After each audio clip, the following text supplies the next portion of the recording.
დღეს ჩვენ მადლობთ, ვადიდებთ ღმერთს, რომ ცოდვილი სამყაროს წინაშე უფალმა აღმართა ასეთი საოცარი სვეტები და მნათობები,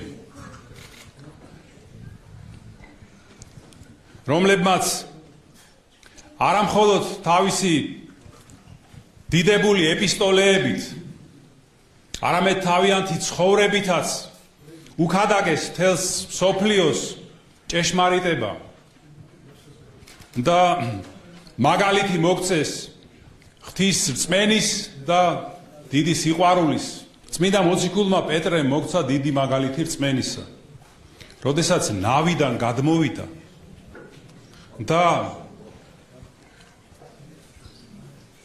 ზღვაზე მოსიარულე უფალ იესო ქრისტესკენ გაემართა სვლით.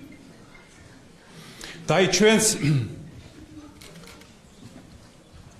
ასე უნდა მივდიოდეთ ქრისტესკენ და არასდროს შეგვეპაროს ეჭვი, რომ უფალი დაგვეხმარება ყველა განსაცდელში.